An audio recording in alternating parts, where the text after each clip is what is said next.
Killer. This that Harlem music right here. This that Diddy Bop. Get ready for the winter music right here. This what it is. Killer. DISSECT. Killer.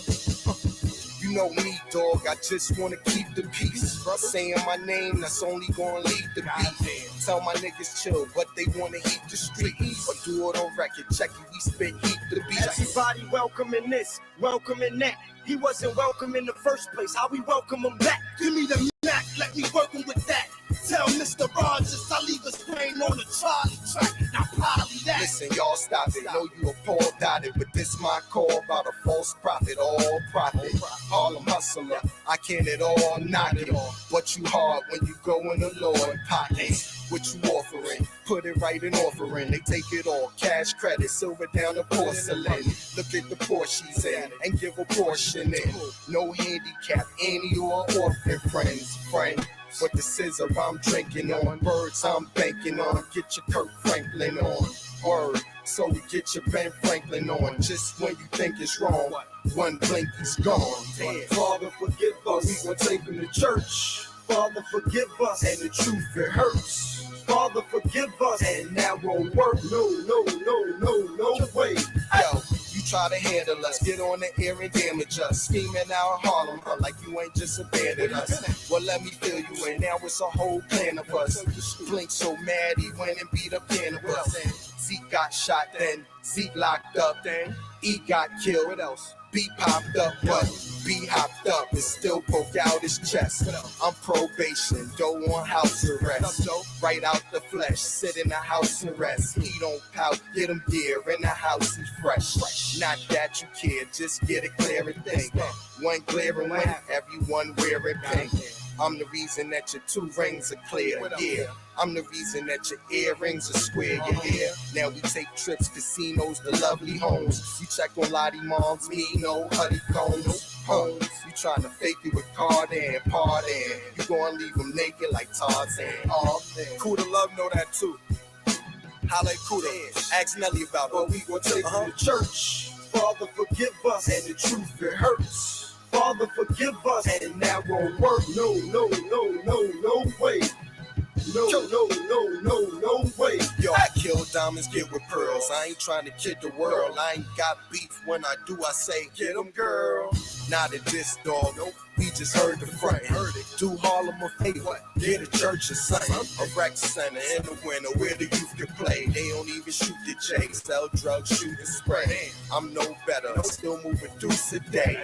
That's 2 keys. I still move the yay. Found a newer way. My crew do and say. Fish fights the shootouts. We won't move away. All my niggas who held it down the last half a decade. My niggas rough bad. 140, 139 black tone, white tone, 142nd Rail Street in. 141st Tito, my Jamaicans, my Belizeans. 3333 Polo Ground, St. Nick, Colonial Drew. Lincoln, Tab, Forster, Johnson, Jeff Wagner. Wilson, East River, the 9. 145th St. Nick, 145th Broadway. Luca, Taliban. 135th, 118th Manhattan, 134th and 8th Powerful. What's really popping? Yeah. What up? The OBDO. You already know what it is, man. It's the man about town, Virgil Bear, a.k.a. Stats with the Facts, man. You know. And y'all know y'all tuned in to this Sunday afternoon. You did episode of A Real Talk Podclass. You hear me? Podclass, because class is in session. You hear me? And we're going to talk about this situation right here, right? How many of y'all heard about this?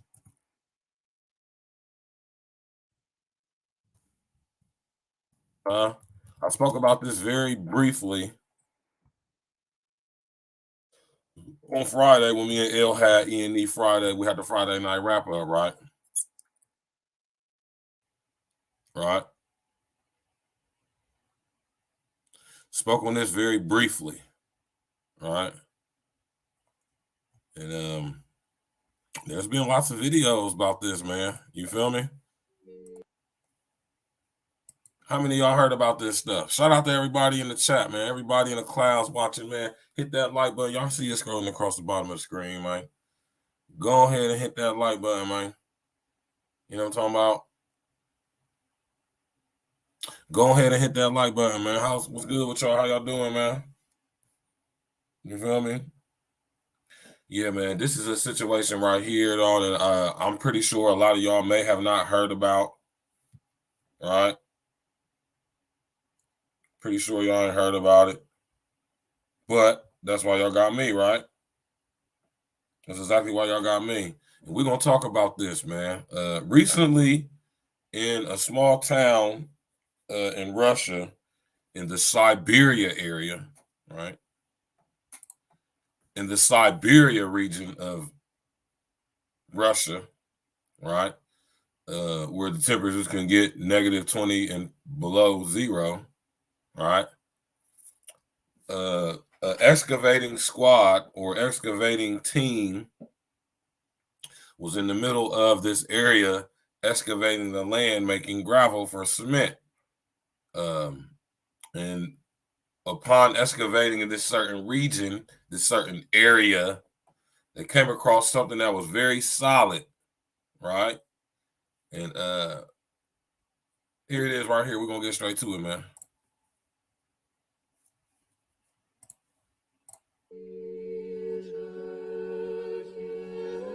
Explain what is taking place. But basically, before we head into the footage, these people were digging dirt and stones when they stumbled across this statue with a large sword, and many are claiming to be a fallen angel. Now, this discovery has sparked a lot of speculation, and we're going to take a closer look at it. But before we do, here's the clip. Блин. Вот это да. Короче, разрыли экскаватором такую, ну я скажу, эмоции просто не рассказать. Душа куда-то аж упрыгивает. Now, mind you, when you look at this cloth, this is not stone. Не знаю, That is конечно, cloth. That не is some описать. sort of cloth. Это просто не That рассказать. is not Почему так? stone. Что это такое? Ну там сейчас на вертолете прилетят все эти дела. И вот пока не Look how the приехали все эти wings товарищи, come out the мы back. вот тут The road с is ребятами separate from that. That's not all one piece. вырвались. Ребята, это вообще трындец. Какие эмоции. Андрей, Денис, сними меня.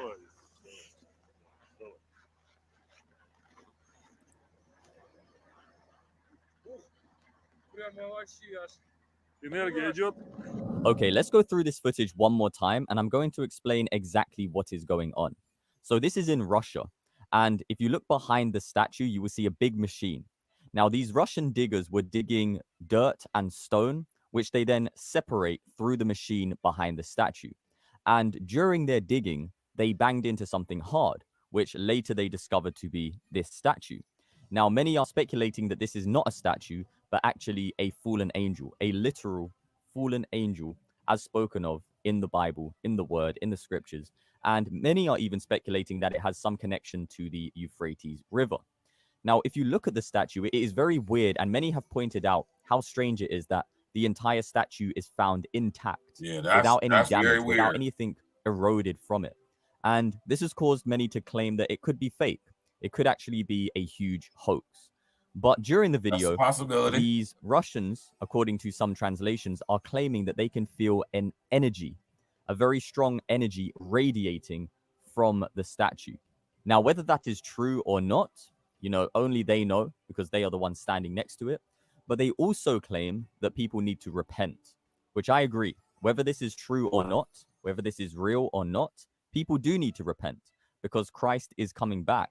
And when he comes back, if people are still in their sins, if people have still not accepted the gospel of salvation, they will perish. They will not enter the kingdom of heaven. Now, take a look at this from a more analytical perspective. And let's assume, for the sake of this analysis, that this is not a statue, but is in fact a fallen angel who has been turned to stone. Well, I'm guessing that this would be a shield, this would be a sword, and this would be the wings of the fallen one. What I do find quite strange is the clothing is even turned to stone. Now, that is quite strange. If somebody was turned to stone, would their clothes also be turned to stone? Would their wings, would their shield and their sword, or would only they be turned to stone? You see what I'm saying? In the example of scripture where Lot's wife looks back and she is turned to a pillar of salt, Do you believe that her clothes were also turned to pillars of salt, that they became part of her and also turned to salt? Or did only her flesh turn to salt? Now, the reason why I'm speaking about that is because we should probably apply the same logic to the fallen ones if they were truly turned to stone. I'm not aware of anywhere in scripture where we are told that a fallen one has been turned to stone. But if they had, and it wasn't mentioned in scripture, then why would their clothes and their sword and their shield and their wings, well, their wings probably would be, because that would be part of them, but their sword and their clothes and their shield be turned to stone? Let me know what you think about that in the comment section below. And also, you have to remember to be very analytical, rational, reasonable when we are coming across stories such as this one, because there are many hoaxes in the world, and we can't be sucked into them, into conspiracies, into confusion, just because it is entertaining. There are so many channels on the internet who are posting content simply for views and for entertainment, and they don't actually care about the gospel of salvation, Christ, the Messiah who died, his blood was shed, and he rose on the third day. They simply use the biblical stories and connections to the biblical stories, the biblical narrative, the biblical truth, in order to suck people in and push them onto the wide path. Remember, Christ is the narrow path. He should be the focus at all times. Now, once you know that, then you are able to go and look into these situations without becoming deceived and without it becoming your main focus. This should never be your main focus. You should not be focused continually on giants, on what the CIA are doing, on the fallen angels. You should be focusing on Christ, on the message of the gospel. And when these situations come up, of course, if you want to talk about it, you are able to talk about it, but don't allow it to be consuming to you. Allow it to be just another part of conversation, but the focus is on preaching the gospel to every creature, because that is the important thing. Now, let's go back to what took place here in Russia. When these excavators were digging for dirt and stones, which they then put through a sieve to separate the dirt from the stone and then sell the sellable stones to companies for profit, they claim to have hit something hard during the excavation process. They hit something hard and they were not sure what it was. And after digging it up, that is when they uncovered this statue, or this fallen one who has been turned to stone with a large sword and, you know, all the other details that we went through. The people in the video were claiming that they could feel an energy radiating from the statue. Now, is there anything in scripture that backs this up? Was there ever an energy radiating from the angels that is mentioned in scripture? These are things that we should be aware of, because these are claims being made. Now, we also have to remember that just because something isn't mentioned in scripture, if there isn't a contradicting statement, then it is possible, okay? And this discovery that has been made has led many to draw connections with the biblical passages such as Isaiah 14:12, which states, "How you have fallen from heaven, morning star, son of the dawn.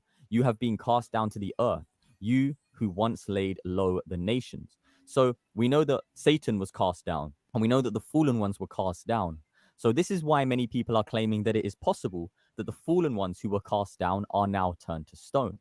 But we also shouldn't speculate too deeply, because some people also believe that this discovery could be related to the Euphrates River and the end times prophecies mentioned in the book of Revelation, which, you know, I'm not coming against what people believe. I am very interested in these kind of perspectives, but let's also keep it biblical. Let's not make connections that are not actually there. And that's basically what I wanted to say about this situation, family. I love you all very much. And in conclusion, the discovery of the statue with the large sword, what looks to be a fallen angel, has sparked a lot of speculation and questions. Do you think that this could be a fallen angel that has been turned to stone? Please be honest in the comment section below.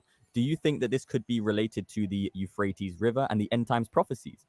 Let me know what you think in the comment section below. I would greatly appreciate it. I love you all.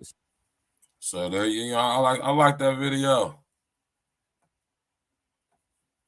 See, that's the thing, Uncle Diggity, bro. Right?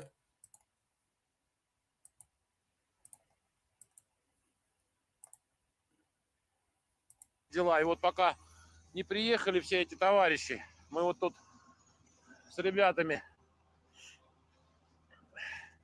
вырвались.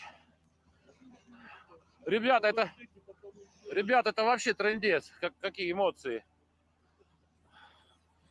Андрей, Денис, сними меня.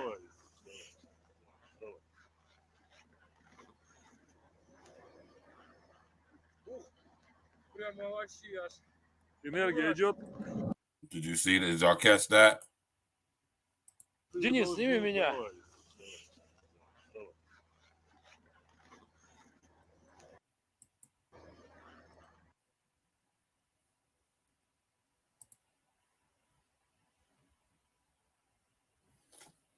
It's hard to tell, Uncle Diggity. I'm gonna be honest with you, bro, but it looked like it's still cloth to me.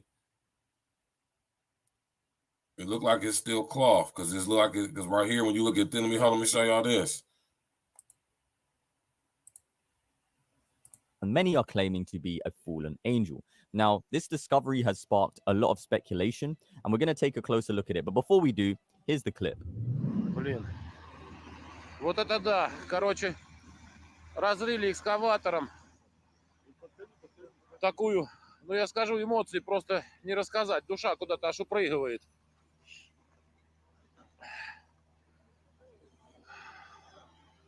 Не знаю, конечно, не описать. Это просто не... That's what I'm saying, like right there, right? Like right there. Right here is why I say, like, I don't know if that's actual stone, man, because if that was all stone, it would all be the same color, you know what I mean? Notice how the actual skin and flesh of the statue is different than the actual, if this is stone of the robe. And that's why I say, if you ask me, it looks like the robe is made of some type of cloth, real coarse cloth. Let's go.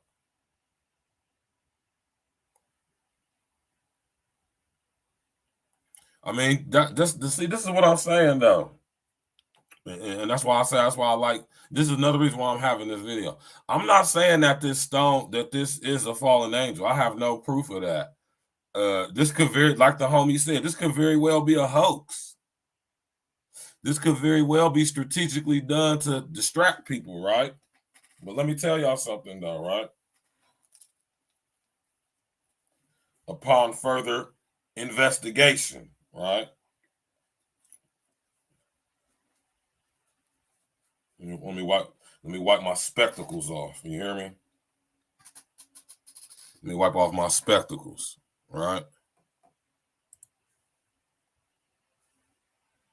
And this is why I say question everything, man. Don't take none of that face value, man.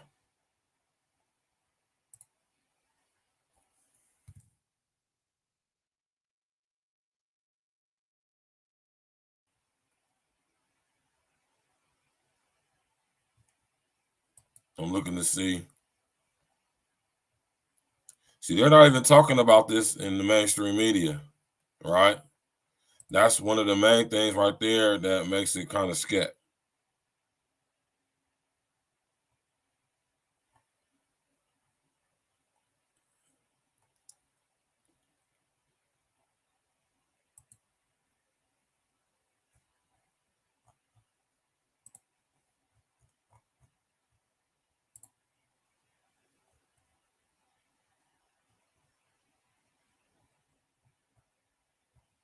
Right.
All right, y'all can hear me?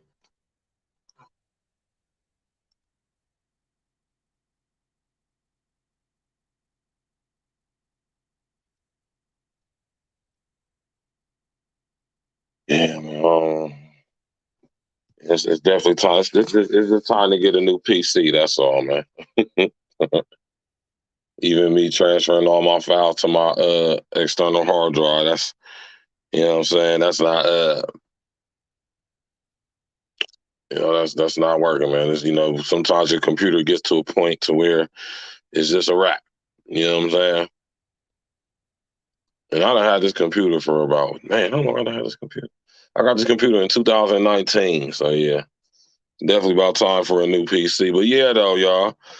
And that's a good point to look at too, though, Uncle Diggity. That's a good point to think about right there. That's a good point that you made right there too. You know what I'm saying? And then that's a very interesting perspective to look at it from as well. You know?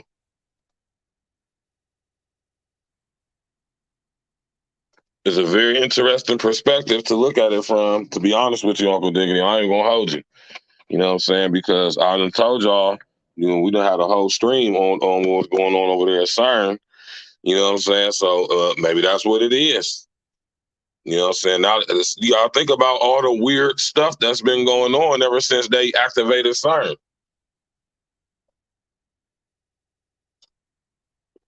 Right?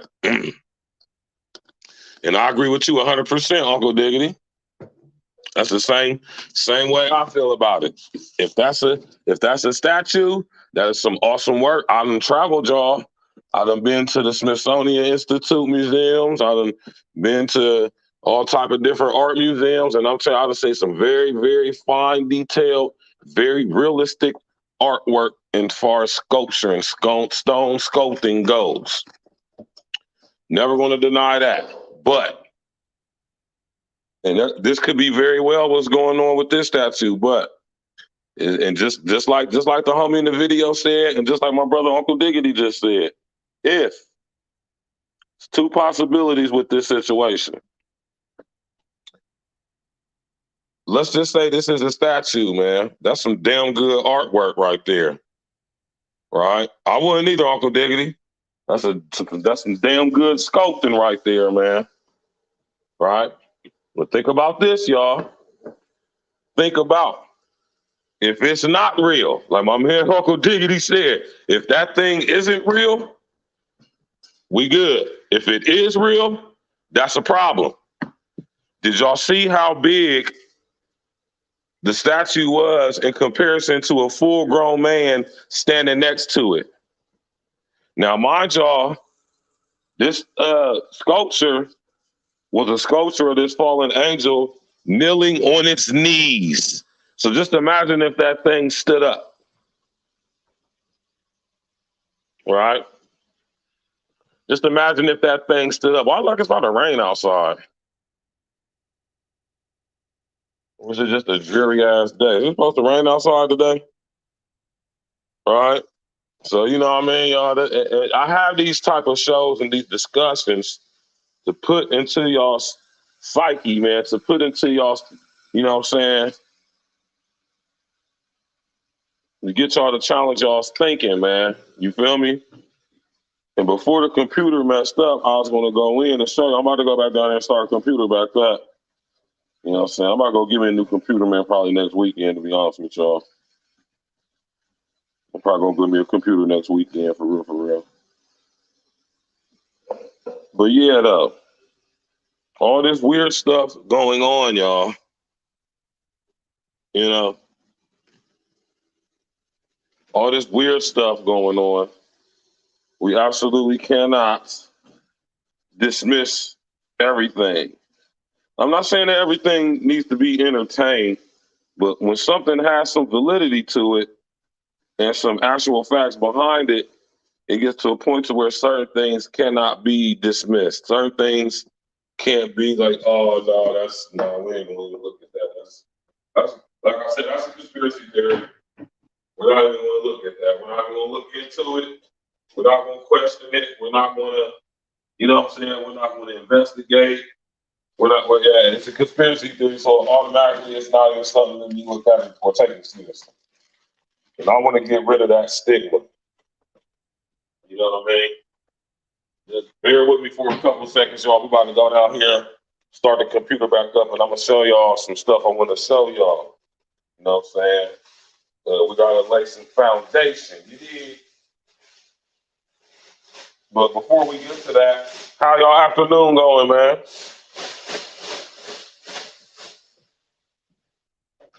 How's y'all afternoon going, man? Hope everything going good for y'all, man. You know what I'm saying? I hope today has been a day that the Most High has made for you. You know, everything that you got coming, I hope you get it. You know what I'm saying? Especially if you work hard for it. You deserve it. Right? But yeah, though, man, this is a lot of weird stuff going on, like my brother Uncle Dickie just said. You know what I'm saying? We gotta be able to decipher, you know what I'm saying? We gotta be able to use our critical thinking, man, to see through this stuff. And I agree with Homie, man. I agree with what Homie was saying. Like, you know, we can tend to go on tangents and stuff like that, man. We can tend to take things out of proportion and blow things up without having all the information, without having all the knowledge and information we need to make a wise decision. Like I said, in order for you to make a wise decision concerning about what you've been told to believe and accept as truth, right? You got to have as much information surrounding that situation that you possibly could get. Good information, bad information, indifferent information, misinformation. You got to get all the information you could possibly get concerning the situation in order for you to make the proper conclusion, right, about what you're being told as far as it being true. You know?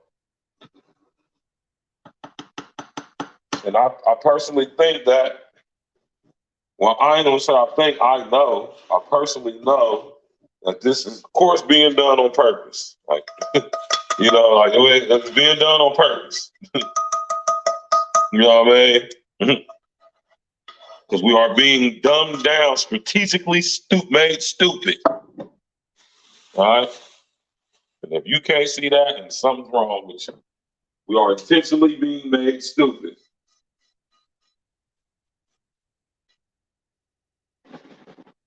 You know? Being made stupid as hell.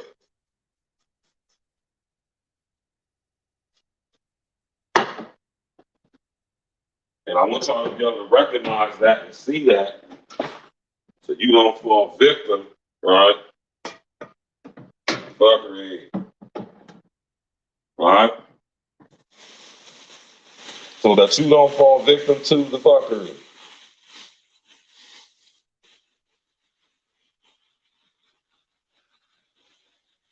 You already know, Uncle Diggity, man. Exactly. That statue could be the dormant state. It's very possible that statue could be the dormant state of a fallen angel turned to stone, right? Remember in the movie Queen of the Damned, they said that Akasha, played by Aaliyah, was cast in living stone. Livingston? Huh?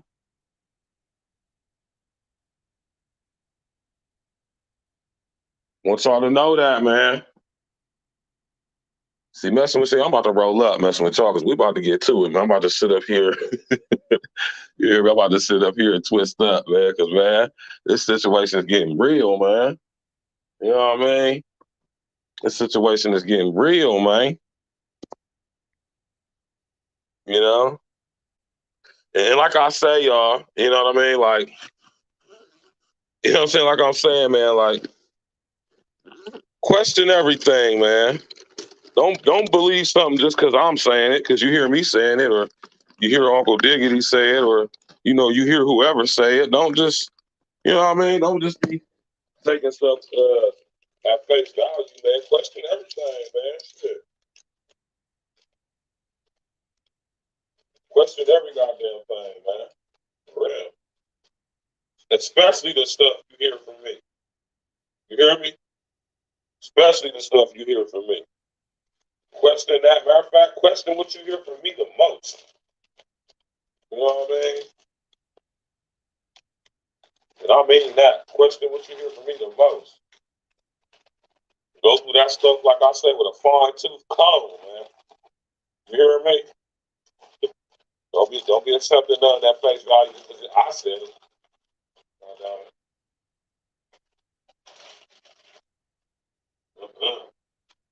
Do your due diligence, man. I do mine. Now, the reason we having this conversation, right, is because it could be argued. Like I said, and like Uncle Diggity said, and like the person on the video said, man, you know, we're not saying that this statue is real, man. Don't ever get it twisted, y'all. Use your critical thinking. I'm not saying that it is. What I'm saying is a possibility that it could be. Uncle Diggity said, I'm already lit up. I know that's right. I'm about to roll up right now. I'm going to pour me up a shot of this old tequila. You hear me? About to go give me a ginger beer. You know what I'm saying? I'm going to sit up here talking with y'all for a little bit about this stuff. And then I'm going to go ahead and take me a nap. You know what I'm saying? And get ready for later tonight's show. You know what I'm saying? Take me a little couple hour power. You know what I'm saying? A couple hours of power. That's all a brother need. You feel me? I ain't gonna lie to you. I really don't need to take a nap, but I start taking naps because I feel like I discovered that it give me more energy. Like last night, I got hella sleep last night. After I got done with the show, I didn't go to bed till like 1 o'clock. I woke up at like 7, 8 o'clock this morning. And I've been up ever since. I'm telling you, I be getting awesome sleep, man. Awesome. Now, let me correct that. I don't just get sleep, I get rest. You feel me? I get good rest. You know? Yeah. Hold on, we're gonna pour me up a shot of this old tequila real quick. You did? I'm gonna pour me up a shot of this old tequila. It feels so decent outside. I cracked the window open and let some air up in here. You know? Let me pour me up a shot of this old tequila. Yeah. I'm about to cut the computer back on too, so we can get back on the PC so I can show y'all these images I wanted y'all to see. Because y'all know I like to show y'all the images to put stuff in perspective for y'all. You know what I mean?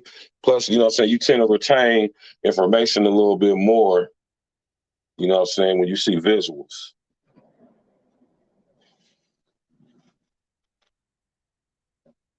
You know?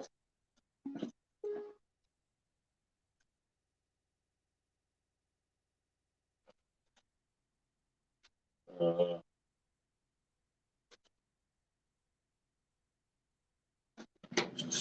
gonna use the sweet, man. But yeah, though, man, you know what I'm saying? I like showing y'all them visuals. You know what I'm talking about? So it can put things in perspective for y'all. You know what I mean?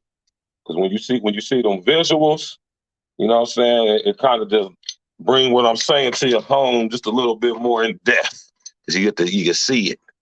You know what I'm saying? Like I always tell y'all, you can't unsee something. You know what I mean? You cannot unsee something. Right? So I'll just be, you know what I mean? I'm just chilling, man, you know. Shout out to my brother, Uncle Diggity in the building. Shout out to my brother, Red Supreme TV1. Y'all know how we do it.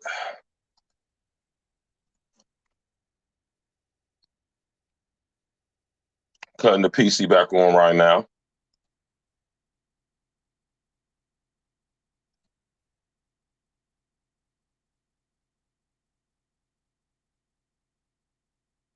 You know?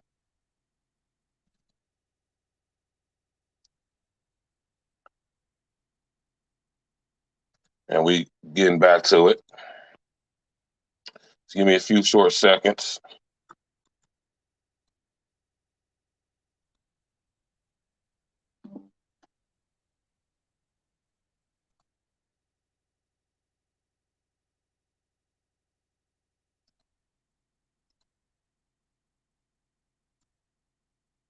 Yeah, you already know what it is. My brother Uncle Diggity said, I'm already lit up, man. know that's right. Well, I'm entering the studio right now.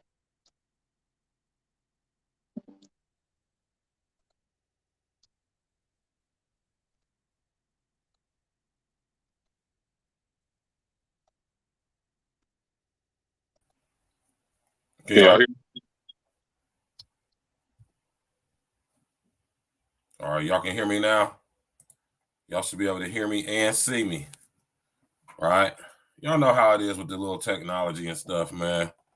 You know what I'm saying? Let me bring this up for y'all real quick. All right? Because y'all know it's devils to this stuff, right?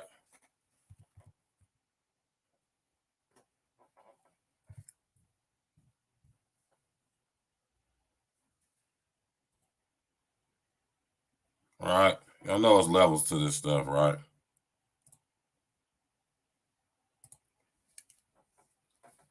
You already know what it is, man. Tap in, walk with us, man. Hit that like button. Click on the bell. Subscribe to the page. You understand what I'm saying? All of that. Tap in, walk with us, man. Smash that like button, man. Sharing your social engineering. All right?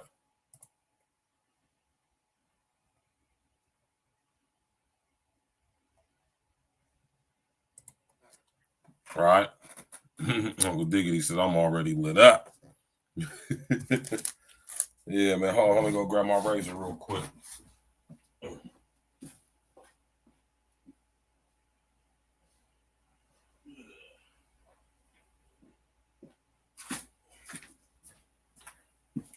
All right, bet. Sweet.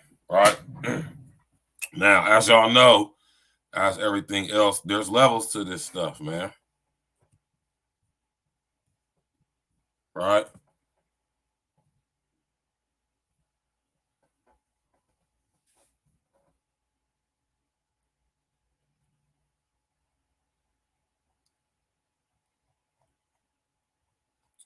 And when we're talking about fallen angels, y'all, right?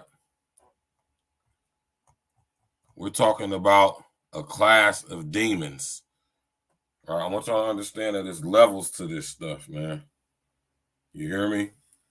And y'all gotta understand what those. Well, I mean, you know, you don't have to understand if you choose not to, but you know, it's good to understand these type things. You know what I'm saying, when you're looking into this type stuff. You know what I mean? And like I said, with everything, there's levels to this stuff. You know?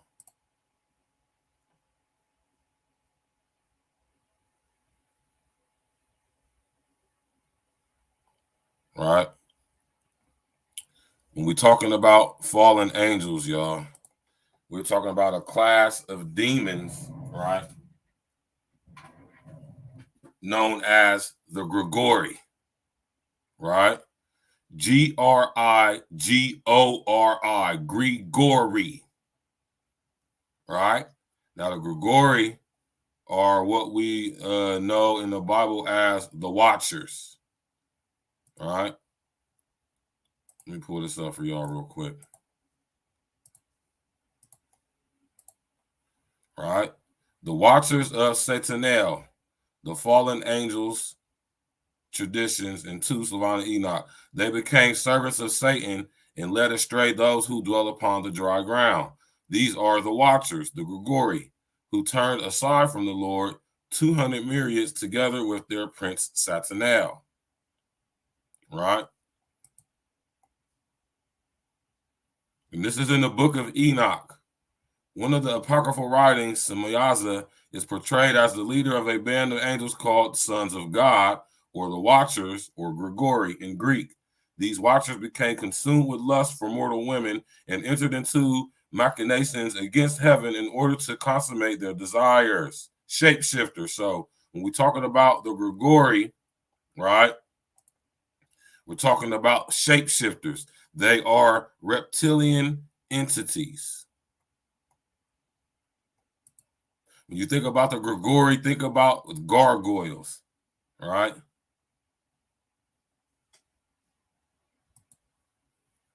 Tap in, walk with us, man.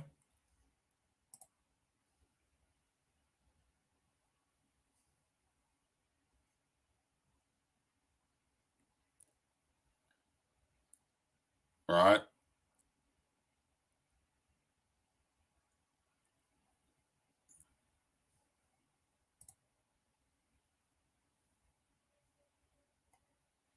Now, the Grigori were not always fallen angels, y'all, right? At one point in time, the Grigori had a certain specific mission and goal by the Most High, right?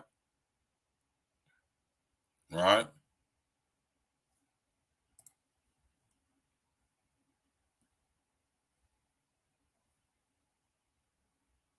The eighth order of angels were known as the gentle Grigori, right?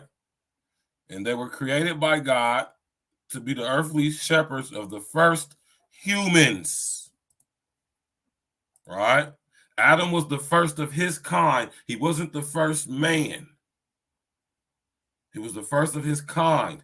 He was the first hued man created in the image and likeness of the Most High.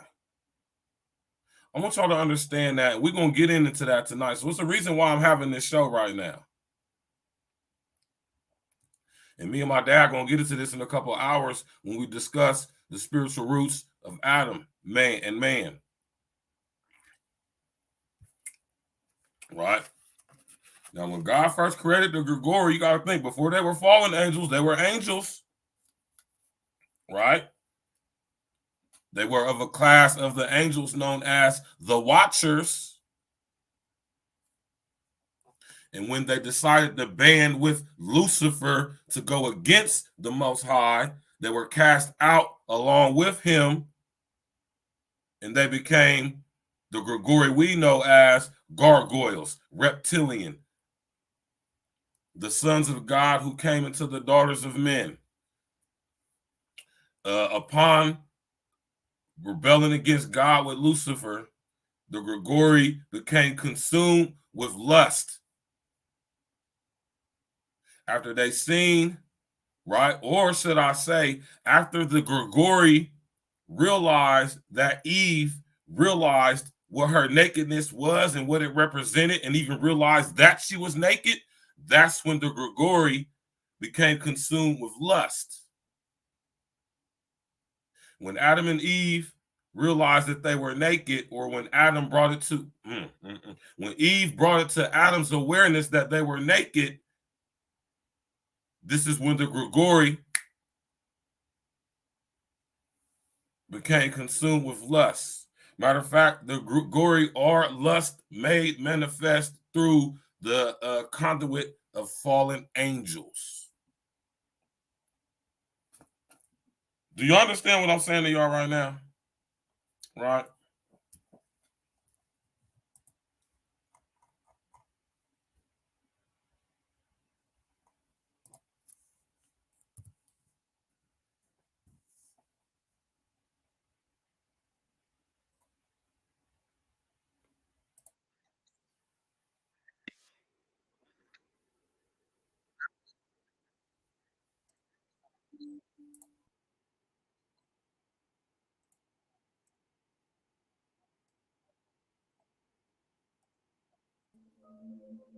The Grigori were both physically and spiritually gigantic, at least by the standards of the people who later wrote about them.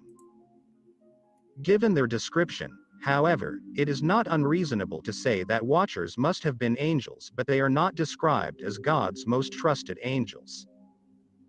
Enoch himself states that they were angels and continues by saying that there are 200 of them, with only their leaders being named. The Grigori were one of the more technological orders and had many scouts, warriors, and designers. Many of the Grigori were talented in subjects of crystal science, astronomy, biology, combat, and philosophy. The Grigori had a lot of culture in their society, as they are also said to be the most human-like.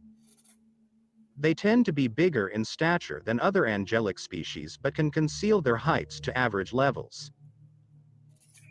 Grigori can be viewed as heroes to humans in the same way Lucifer is viewed to the demons, but when you look at it, the knowledge shared advanced our civilization to much, causing reckless bloodshed even. the cosmetics parts, it was probably fighting over material resources as well. History. Background. When the Watchers were a chorus, they had no names. They were formless and as one as each angel whispered together amidst the song of the cosmos. Among the... So pay attention to that right there, y'all. Right? Did y'all pay attention to that? Remember my pops told y'all that Lucifer was the minstrel. Matter of fact, he was music. He is music. Music, not music with a C. Music with a K. M-U-S-I-C-K. Music. Lucifer was the chief cherubim. He was the chief minstrel. He was the head of the choir. He was the choir director. And take it a little bit further, he was the music itself. Do you understand this paradigm? Right?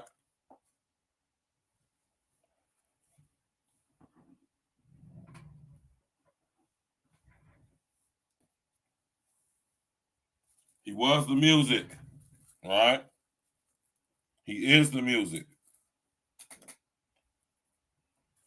Think about that, man. Think about how powerful that is, man. Right? And so the Grigori were a part of the minstrel. Right? They were a part of the choir, so to speak. Right? Huh? Yeah, man. Let's get to it. I just wanted to point that out to y'all, man. Chorus of these Watchers was Samyaza, who was touched by the light of God for the purpose of fulfilling a special duty for his creations. As Samyaza was the angel that knew of God's ineffable name, he would come to use this blessing to bestow the names of the Watchers who stood behind him. They were given form and purpose through the bestowment of their names by the graces of God and from the mouth of Samyaza. They served early humanity as vast reservoirs of information concerning the finer points of civilization, and their selflessness was beyond compare. They were first called the Watchers, as it was their job to observe humanity, lending a helping hand when necessary but not interfering in the course of human development. They practically witnessed and heard all that occurred on earth.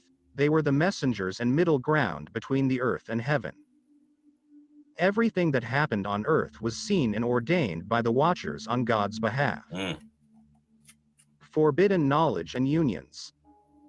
However, the conflict begins when the Watchers then abandon their duties.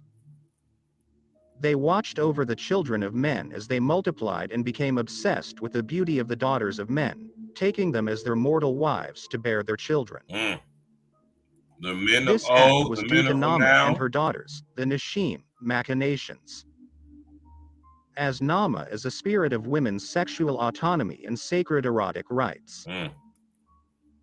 Their spells would warp not just the appearance of the women, but also their spirits, into becoming supremely desirable even for divine beings like the angels. The leader of the Watchers, Samyaza, feared that not all would agree with this idea and the punishment of such a sin would fall solely on him.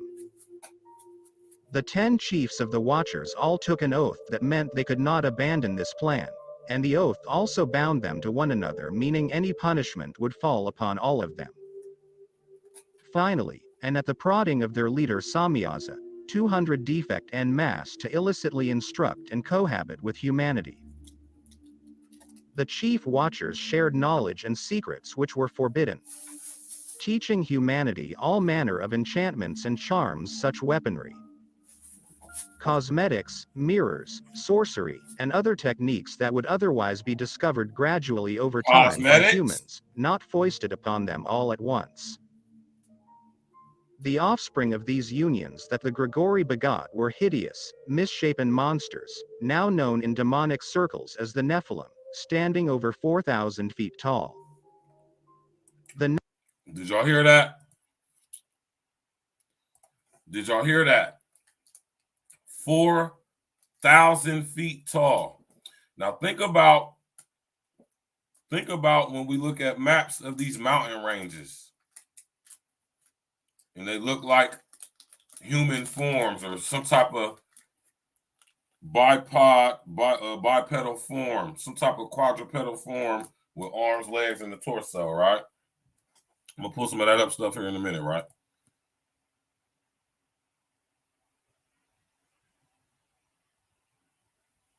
Yeah, man. You already know, man. Tap in, walk with us. Nephilim were ferocious and powerful, be discovered gradually over time by humans, not foisted upon them all at once. The offspring of these unions that the Grigori begot were hideous, misshapen monsters, now known in demonic circles as the Nephilim, standing over 4,000 feet tall. The Nephilim were ferocious and powerful beings that mankind could not control, and eventually the giants turned on them, roaming their lands, pillaging and destroying everything in their path. Eternal punishment. The archangels, Michael, Gabriel, Raphael, and Uriel observed this lawless and unrighteous behavior taking place and decide that they must act. Turning to God, their Father informed them that the only way to ensure the full and total destruction of humanity is to destroy everything else and begin anew. Uriel is sent to warn Noah of the oncoming flood. Raphael was sent to punish Azazel by binding and casting him into Dewdale. Gabriel was dispatched to destroy the half-breeds as well as the children of men born from sin. He does this by inciting a great battle between the two. And lastly, Michael binds the leader of the Watchers, Samyaza, alongside all the other Watchers who defiled themselves in unions with Watchers, damning them for the remainder of their long lives. It was not long before Enoch approached the Watchers and informed them of God's plan, which resulted in the Watchers pleading and begging with him to draw a petition as they trembling in fear while seeking forgiveness. However, God responds to Enoch in a dream that the petition is denied, as the Watchers would not receive forgiveness nor would they ever ascend to heaven again. Access denied. The petition on behalf of their children was also denied. They would have to watch as the Nephilim were killed right before their eyes. Later on, God sends the great flood to rid the earth of the Nephilim completely, all while the Watchers are thrown into Sheol chained for all eternity. That's it for today's video. If you enjoyed the... That was a nice video right there, man. Right? Y'all remember this cartoon from back in the day?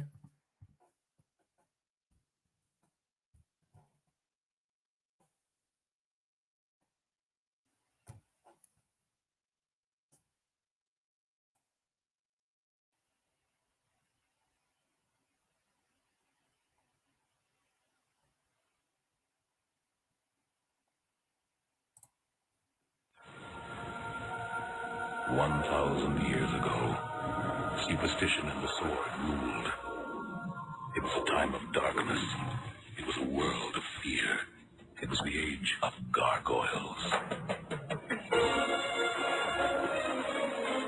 Stone by day, warriors by night. We were betrayed by the humans we had sworn to protect, frozen in stone by a magic spell for 1,000 years. Now here in Manhattan, the spell is broken, and we live again.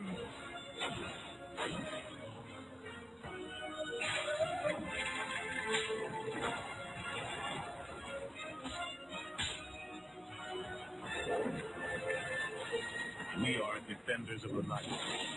We are gargoyles. Y'all remember that cartoon? Huh? Y'all remember that cartoon right there?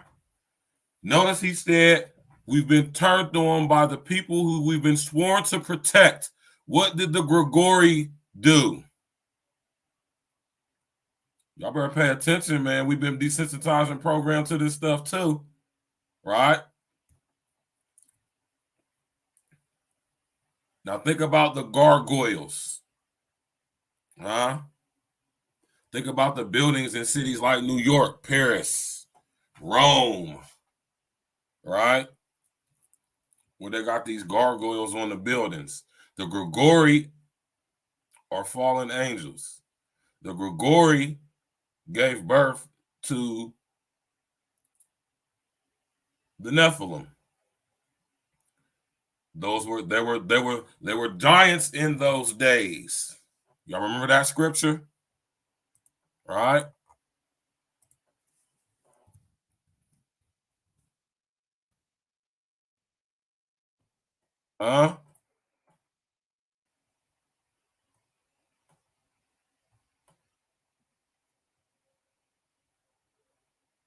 Genesis 6, Enoch 6, Genesis 6, chapter 4. There were giants in the earth in those days. Notice it says giants in the earth, not on the earth. Right? There were giants in the earth in those days, and also after that, when the sons of God came in unto, not onto, not into, but unto the daughters of men, and they bare children to them. The same back became mighty men, which were of old, men of renown.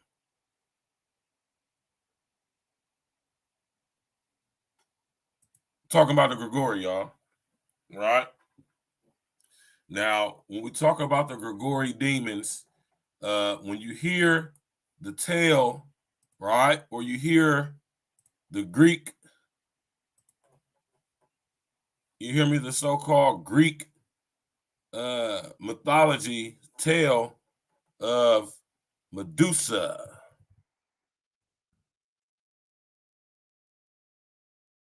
Right?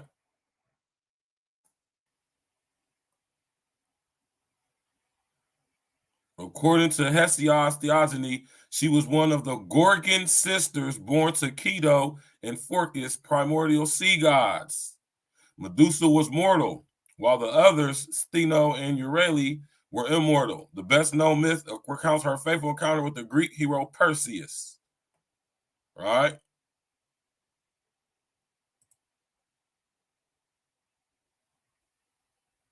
Medusa was once a beautiful young woman, but she was raped by Poseidon, who was a Grigori, and punished by Athena to become a monstrous Gorgon whose very gaze turned men to stone. As the ultimate cruelty, Medusa's severe head was banished by her tormentor Athena as a weapon and object of fear. Now think about when we just was talking about and listen to the cartoon gargoyles. They were called Livingstone. I live right here off of Livingston Avenue in Columbus, Ohio. Right? Now think about this statue that they just found in Russia in reference to the cartoon gargoyles. Right? What was the curse that could have possibly potentially been put upon this statue found in Russia to turn it into stone?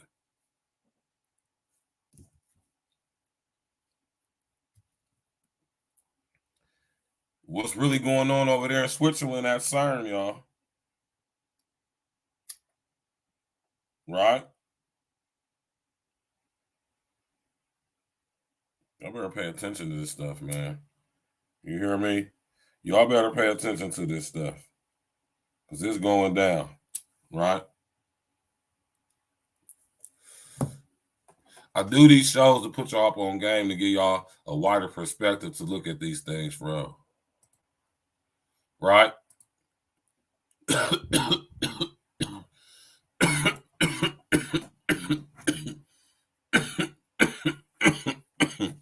Right? Now, when we talk about the Grigori, right?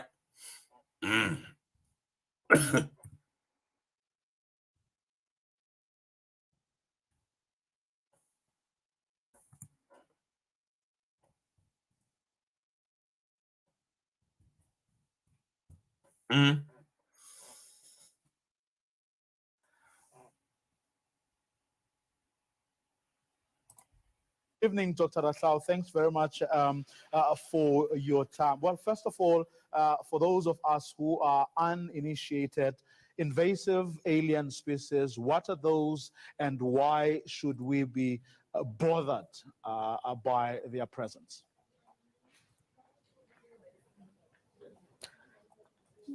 Good evening to all. Good evening to your viewers.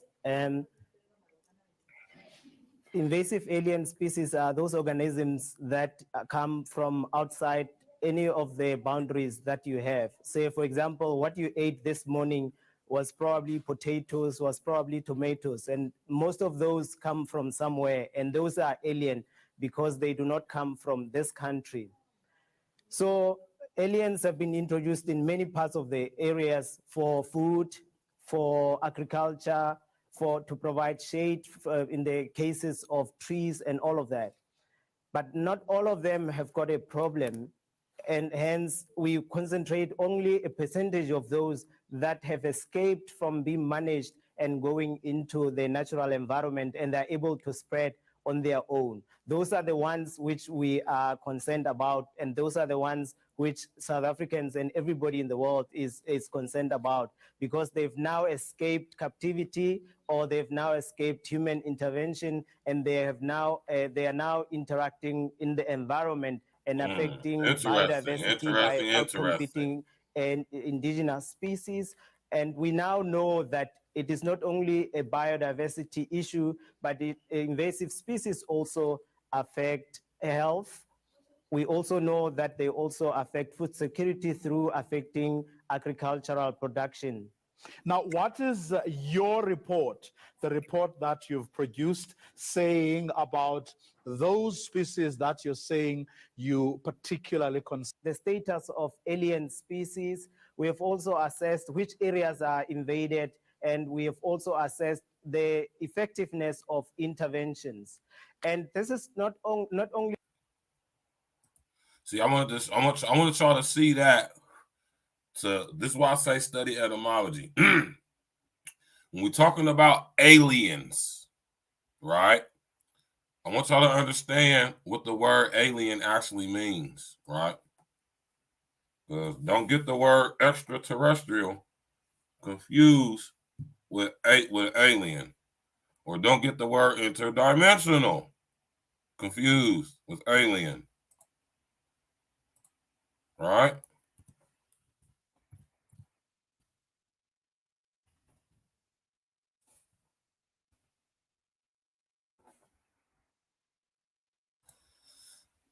Right?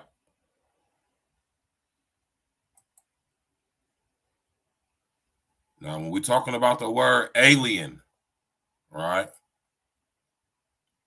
Talking about the word alien, all right?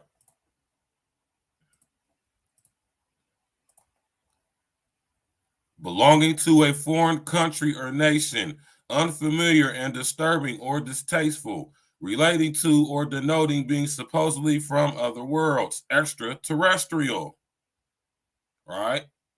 A foreigner, especially one who is not a naturalized citizen of the country where they are living.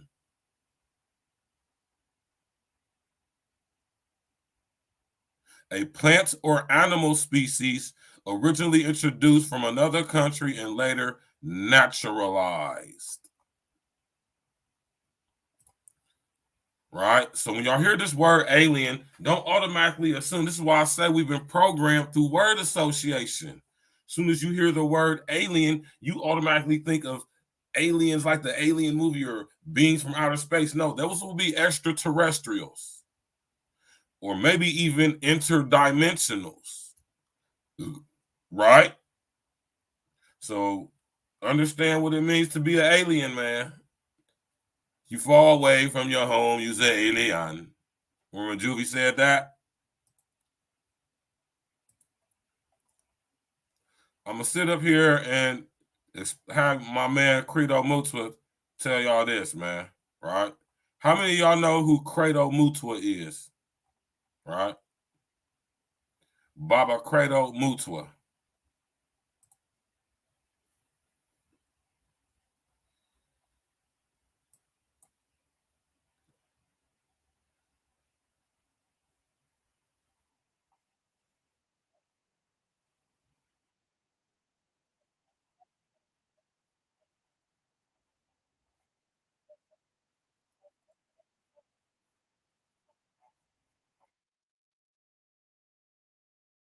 quick, y'all.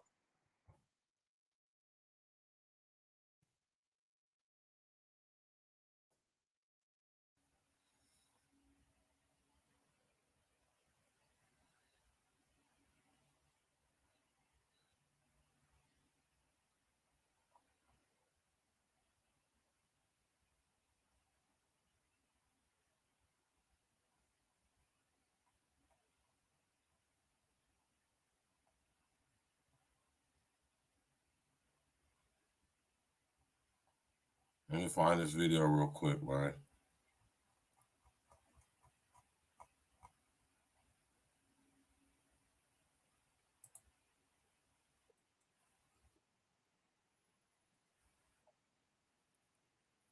Hold on, they done took it off the damn internet. Hold on, let me see something real quick, y'all.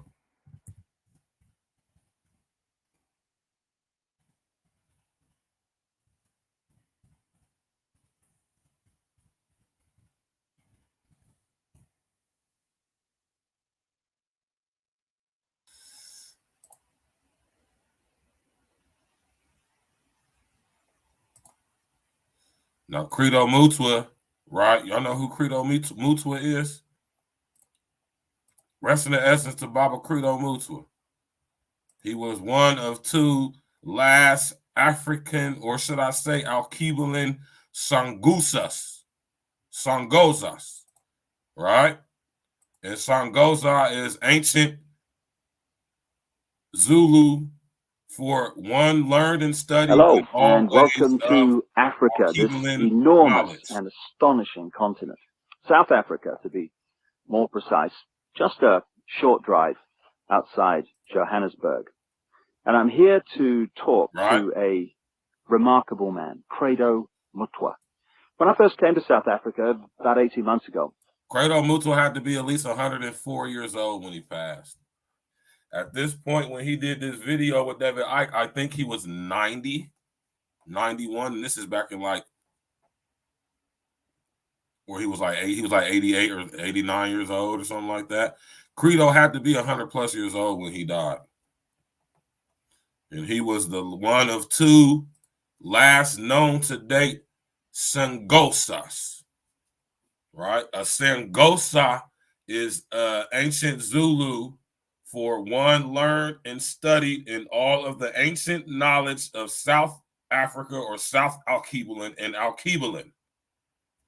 He was the owner or the holder, protector of what is known as the Necklace of the Mysteries.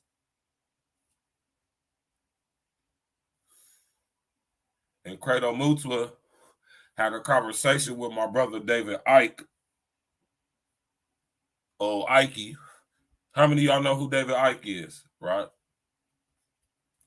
Had a conversation with David Icke about the nature and the history of reptilian entities, right?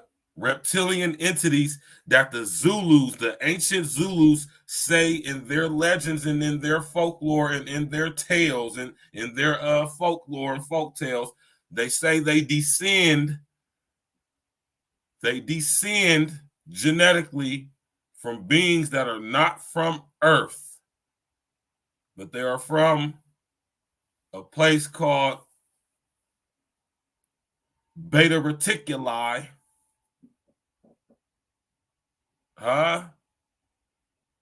in the Sirius major star system.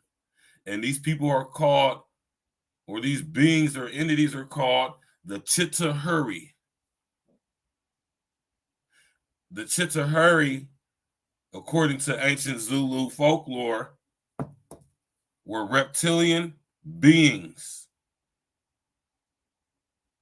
This is where the Zulu people, the Black African, really Alkebulan people, their legends, their folk tales, their legends tell them that they descend from ancient reptilian beings from Beta Reticuli star system, from planet Draco, known as the Chitauri. Right? Now, if y'all remember, right? If y'all remember from the first Avengers, right? The alien horde that Loki summoned, right? From the other dimension, they were called the Chitauri. Huh? Y'all remember this? From the first Avengers movie? Right? These are the Chitauri. All right.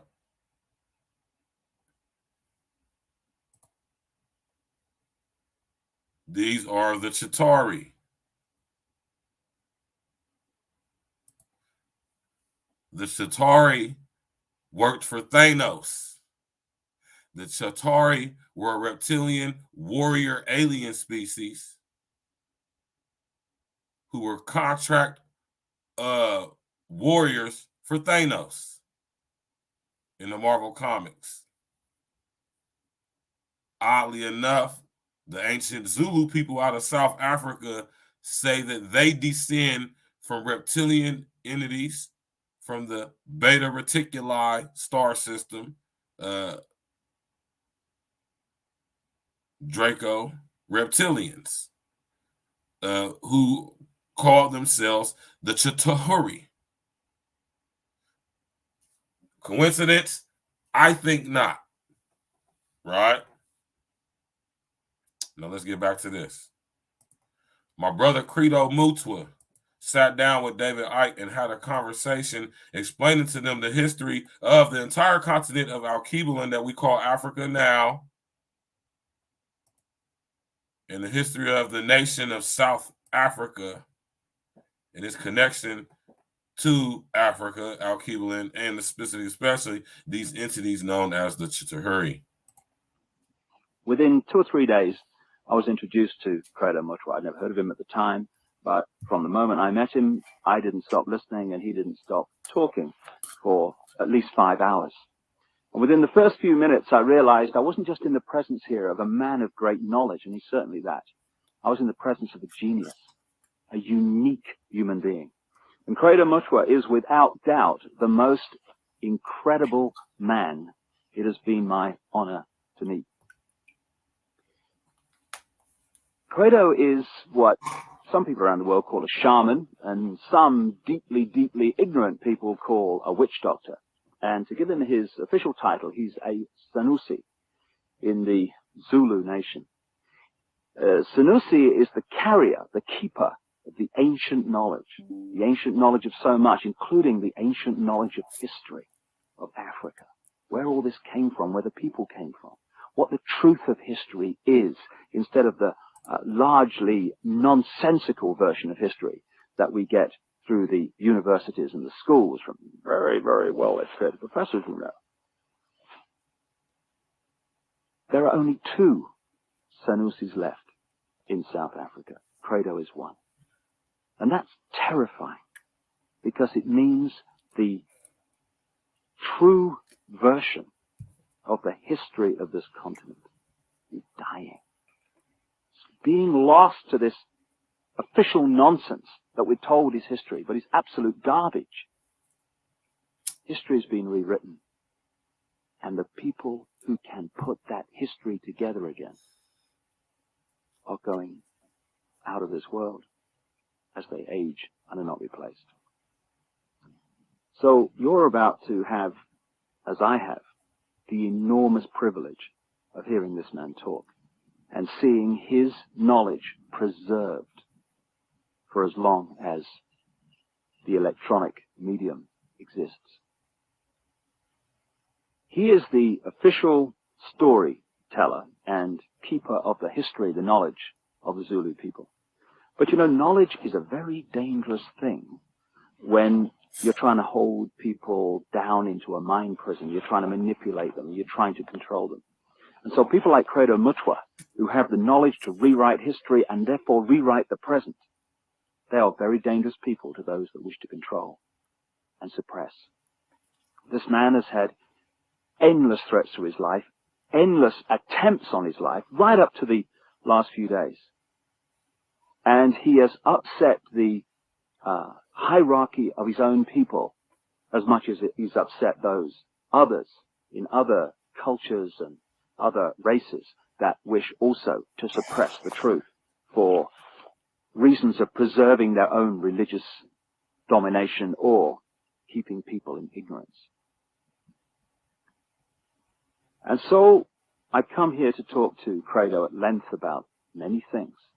And this is a series of unique videos with a unique man.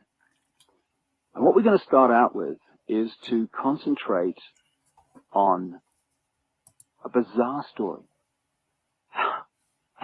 An off-the-wall story, you would think. Shout out to the homie one David which Icke, he man. is confirming at every Lots turn of his books. from his Hold on, let me own pause it real quick. background. He's I done sit up here and read damn near every book David Icke has written.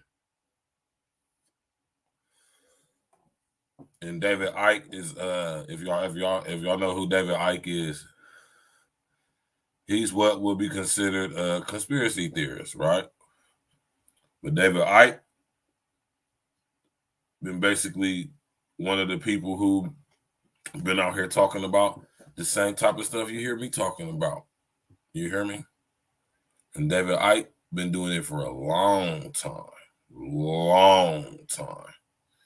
This man done been through levels of fucking public scrutiny and ridicule that most humans would have this. Shout out and rest in the essence to my brother Sinful to P. The type of public scrutiny that this man has been subject to over the past 40 years, most humans would have contemplated suicide, if not actually deleted themselves, right? David Icke's the real deal, man. So much that he's been banned off of YouTube. Of course, you'll see other people able to play videos of YouTube, but he himself, his YouTube page, gone. He's out of there. Alex Jones out of there. They're trying to get my man Larry Gators up out of here. And so many more, man. When you speak truth to power, man, that's why I tell box cleverly with your words, man. All right. As a matter of fact, I got that. I ain't get it from David. I got that from my man Richie Allen. Shout out to Richie Allen, man. Got his own independent radio show over there in the United Kingdom and Europe. Matter of fact, he's the #1 independent radio show independent internet radio show in all of Europe. My man Richie Allen. All right, let's go. his own unique knowledge of this continent. Over the last few years, as I've been trying to uncover how the world's controlled by a few people, which it is, and who those people are, it has emerged from my research that, bizarre as it may seem, a reptilian race from another world, interbred with humanity in the far ancient world, creating hybrid crossbreed bloodlines. You see references to these in the Old Testament and into the endless of the ancient texts. In the Old Testament, it talks about the sons of God, which in the original is sons of the gods, plural, interbreeding with the daughters of men to create the hybrid race, the Nephilim. These gods were the literal gods of the ancient people. And they used to sacrifice people literally to the gods. And these crossbreed bloodlines, as ancient accounts tell around the world, were put into the positions of ruling royal power in the ancient world. And then, as is happening today, when you do the genealogy of the ruling families and the ruling positions of power in the world, be they the 42 presidents of the United States up to Bill Clinton, be they the British royal family, be the aristocracy of Europe, any of these key ruling elites, the top of the banking system, the top of the global business system, you hit the family lines which go back to these same ruling lines of the ancient world, royal lines, that the ancient accounts say were the crossbreeds between humanity and these reptilian gods. In other words, a reptilian extraterrestrial race has been controlling planet Earth for thousands of years to this day and putting its genetic compatible bloodlines into the positions of power as presidents, prime ministers, banking leaders, business leaders, etc. And this explains so many things, where we get the divine right of kings from, the divine right to rule because of the bloodline, the genetics. Why these ruling families of the aristocracy and the royal families have always incessantly interbred with each other, just as the Eastern establishment families of the United States do, that produce so many presidents and banking leaders and administrators of government in the United States. And astonishingly, bizarre as I keep saying, and seemingly ridiculous as this story may be from our conditioned perspective of life and reality, when I started talking to Credo Mutwa from his African experience and knowledge of the most staggering depths and variety, he tells exactly the same story that I have uncovered around the world. Around the world. In great detail. And if Africa and the world is ever going to be free, and we are, then they have to listen to this man. And they have to listen now. I started out by talking to Plato about the origin of the knowledge that he is about to share with us for the first time in so many cases. Because this is the knowledge that only initiates normally get. But as Credo says, the world needs to know this. And so, this is a unique video. And this is a unique man. And like I say, I asked him first about the origin of the knowledge that he's about to pass on.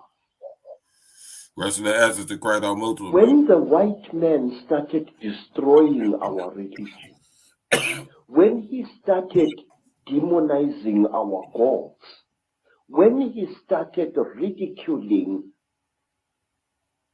what we believed in and actually using educated Africans to destroy that ancient African religion, in many parts of Africa, say, our ancient religion went underground. And there were, call them secret societies, all over South Africa and Central Africa and East Africa and West Africa, where this knowledge was stored and kept by aging guardians, many of whom did not know that in other parts of the land there were other guardians who were doing exactly as they were doing. Now, when I first became a Sangoma, I was already, say, a person of education. I had entered school as a child of 14 years. And when I became a Sangoma, I was a youth of 16 years. And what my aunt and my grandfather, as well as my maternal grandmother, taught me, shook me to the core of my soul. I found that the mission schools had been teaching me lies about my people all along. Missionaries had told us as children that the only light came to Africa with white people, that before the white men came, we black people had no idea about God. We had no belief in a life after death. And that our people were just a race of savages who used to lie around in the sun womanize, fight, and drink beer every day. I was suddenly awakened to the fact that Africans had in fact been far greater intellectually than the missionaries were willing to give them credit for. That like the white man, we had astrology, astronomy, we had surgery. In fact, I found that Zulu surgeons in the early years of the 19th century and the 18th century and even beyond could perform operations which white surgeons were not capable of operating. And the more I learned about my peoples, the more I wanted to learn. And when my initiation under my aunt Mina and my grandfather Zigo had ended, I wanted to know more and more and more. And sometimes I had to pay a ghastly price in order to gain this knowledge. In one place, here in the northwestern Transvaal, my teachers found that I was really uncircumcised. And they told me bluntly that if I wanted to be a member of this secret society, I had to undergo circumcision. And I did, and it was screamingly painful, I assure you, because it was done with a clasp knife, which somebody must have blunted a little bit, just to make sure that I got the message. I had the same done, but I was asleep at the time, so we have that in common. And say, in South Africa is not perceived by the people outside her as she really is. Yes, sir. Even now here in South Africa, today, sir, black people prefer to speak to each other in English if they belong to things such as the Chitauri, which actually exist, which language gap which exists between black people in South Africa. Let me show you an amusing thing, how different languages are. The language of the Xhosa people of the Eastern Cape is very similar to Zulu, but certain important words in the Zulu language, good words, are viewed as obscenities by the Xhosa people. For example, in the language of the Zulus, an ancestral spirit is called Idlos. But if you use that word to a Xhosa, he says you are using a dirty word, because to them, Idlos means sexual desire. And in the language of the Zulus, maize meal, is known as impuphu. But in the language of the Bapedis, maize meal is called bupi. And if a Zulu uses the word impuphu in front of a Bapedi woman, she feels that he has insulted her, because in the Bapedi language, impuphu means a woman's sexual organ. And in the language of the Mashonas, in the language of the Zulus, a mother is called mama. If I say my mother, I say mama wami. But in the language of the Mashona, the people of Eastern Zimbabwe, the word mama means to sit down and have a crack. So one day when I said to my do y'all see why I be telling y'all to study words and study etymology? Which means do y'all? This is the reason why I'm playing y'all this. Hold on, real quick. Let me pause the barber, man. Right, the elder. Do y'all understand now why I tell y'all to study etymology?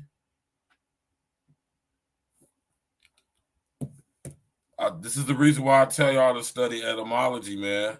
Because words mean stuff, but they might not necessarily mean what you think they mean in certain contexts.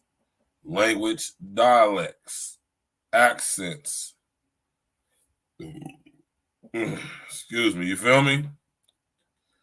Man, I'm telling y'all, man, this stuff go deep, man. You hear me? Rest of the essence to Credo Mutua, man. You know what I'm talking about? Rest of the essence to Credo Mutua, man. Let's listen to the Bible, man. The elder. The gentleman immediately took me and directed me to his pit latrine at the back of his house. Because in the Mashona way, mother is mine, not mine. So you see this terrible difficulty, this subtle problem of language is a very big obstacle to communication in Africa. So we designed languages.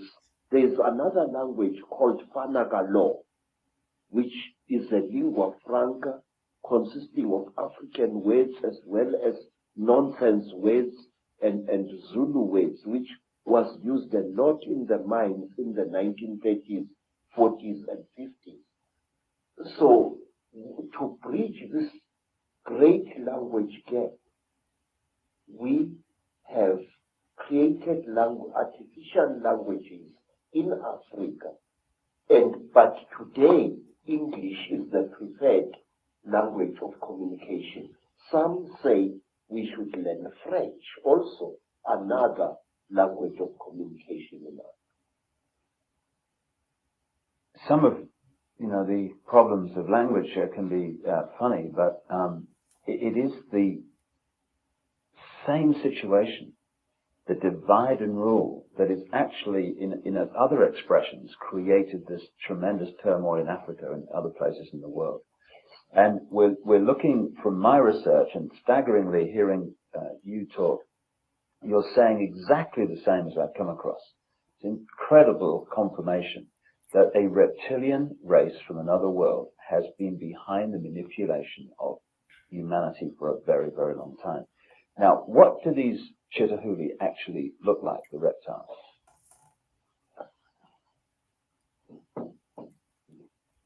I'm not a good artist. You're better than me, that's for sure. But this is how we believe the Chitahuli look like. They were created in this. You see, sir, you white people say that there are alien beings on this earth. No, you are wrong. The earth in which we live has produced 24 different races during its long existence. Please, this is how a Chitauri looks like. It stands about 11 feet high. It is a very slender being which seems not to have a bone structure. Its fingers have no joints. They are more as if the bones in here were flexible. Some of the Chitauri have got 3 claws with a thumb. Some have got 6 claws with a thumb. And some of the Chitauris have got horns on their heads. And what surprises me is this. Some film producers. Now, listen to what he's saying. Listen to what the elder is saying right now. Listen to what he's describing. He's describing the newest Star Wars movies that came out back in the day. The first one, right, when Darth Maul was on there.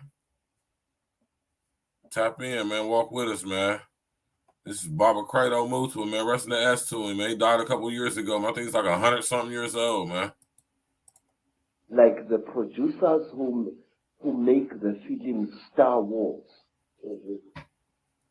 often show creatures in their films which actually exist, which even the most uneducated of Africans who knows this Chitauli can identify. For example, in the new Star Wars film, what is it called? Star Wars or something like that. There is a creature who amazes me called Darth Maul. Darth Maul is a red and black being with a ring of small horns right round his head. That is exactly what the Chitauli look like. Some have got ordinary heads without any horns on their heads. These are the lesser Chitauli. But the royal Chitauli have got a ring of sharp horns all around their heads. And the very high Chitauli, like their king, Mubaba Samahongo, they have got very long horns which grow this way. Not that way like a bull, but this way like certain antelopes. Now, I just wonder where these film producers get their information. You're talking about George Lucas. in one strange film, which he talking about George Lucas. And I could just do a whole entire show just about George Lucas, y'all. George Lucas, there's a reason why he sold Lucasfilms. Maybe I'll do a show on that one of these days. Y'all want to hear that? Y'all want to hear about George Lucas and why he sold Lucasfilms and Lucas Ltd to Disney? Let me put a one in the chat if y'all be interested in see me do a breakdown on that, because that goes deep, right? Put a one in the chat if y'all would like to see me do that. Sit up there and break that damn thing down. You hear me, man? George Lucas. Remember a few years ago he sold Lucasfilms. He sold it to Disney. I think he sold it for like $3 or $4 billion, some shit like that. If I'm mistaken. You feel me? Mr. O with the info. What's good, Joe? Put a one in the chat if y'all want to see me break down George Lucas, Lucasfilms, when he sold it for the $1 billion, why he sold it for the $1 billion, why he sold it to Disney, some of the things that led up to why he did that, you know.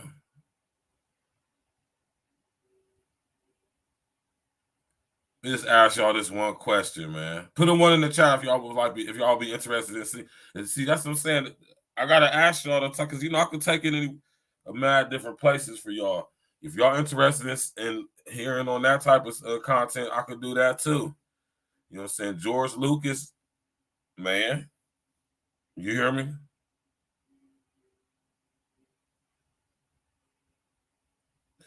And Star Wars is definitely a lot deeper than what people are willing to know. Right? And I'm having Brother Credo Mutua speak because I want y'all to get, this is the real world application, if you would, right? This is the culmination of the information, rest in the essence, the simple confirmation of the information that we read in the scriptures. This is why me and my dad do what we do on Sunday nights. Rest in the essence to Baba Mutwa. Y'all go do your research into Credo Mutwa. CREDO MUTWA. Credo Mutwa. He was one of two last on the planet Earth Sanusis. He started off as a Sangoma, which is one being versed and learned in all the ancient knowledge of especially South Africa, Al-Kebalan, and the entire planet. And he became a Sanusi after he went through certain ritualistic rites. And he explained this in this 6-hour interview with David Icke. But right now he's talking about the Chitauri. The Chitauri, we got a brief depiction of them in the very first Avengers movie through the characters of the Chitauri.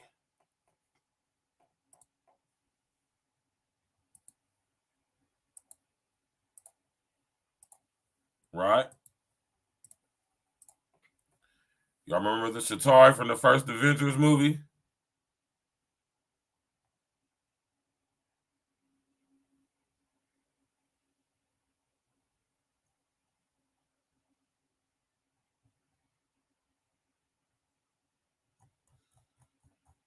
Yeah, man.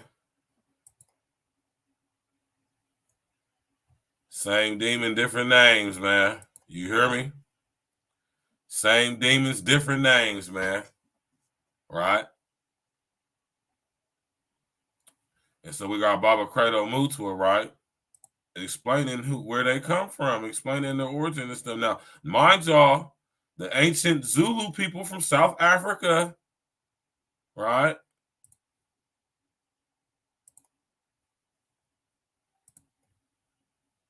South Africans say through their legends that they descend from the Chitauri. The Chitauri are the descendants of the Nephilim, relatives to the Watchers, the Grigori, who were reptilian entities, just like Medusa, who was a Gorgon or a descendant of the Grigori. Right? My student called me to come and watch. There is the thing called Stargate 2. And in that series, there was a creature, a very slimy, cream-colored creature with heavy wrinkles on its face. It was a spitting likeness of Mubaba Samahongo, the terrible emperor of the Chitauri. Well, clearly there's a tremendous amount of knowledge of what's been going on and what is going on, which comes out symbolically through films and areas of communication like Hollywood. But the thing that I'm totally stunned the more I talk to you about this is because I've been all over the world having people give me descriptions of seeing reptilian type figures, particularly people in positions of power in the world, changing into a reptilian figure and coming back again. And what they describe seeing is exactly what the knowledge of ancient Africa talks about seeing. We're talking about the same people there, which is astonishing confirmation. And the eyes is something that keeps coming up being described. Tell me about the eyes of the Chitauri. Say, a warrior Chitauri has got eyes like a snake. These eyes are yellowish with split pupils and they glow in darkness. So if a Chitauri, a warrior Chitauri, one of the lesser classes, is hiding in a cave, you can see its eyes burning But a royal Chitauri has got 3 eyes. It's got the yellow eyes, which glow in a strange, almost ice-like way, like jewels, like certain types of yellow jewel. And then they have got an eye in the center of their forehead, an eye which doesn't close up down like a normal eye does, but which closes from side to side and which opens this way.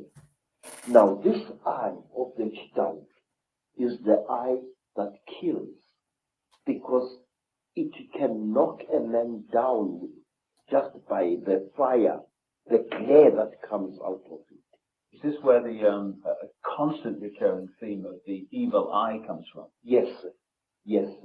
In fact, Mubaba, the emperor of the Chitauri, who is said to be still alive today, Mubaba has got a central eye.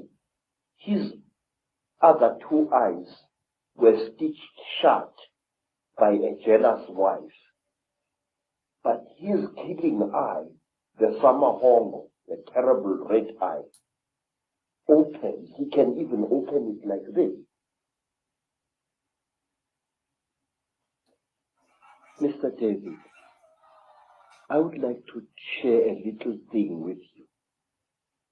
It is this: the best way to protect an evil thing is to deny its existence.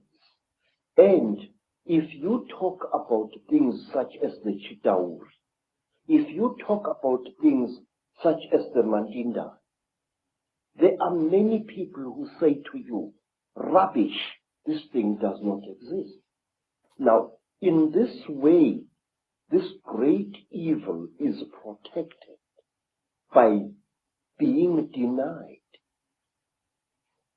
One day in my long travels through the world, I was in New York, in that place called Harlem, and I saw a graffiti on a wall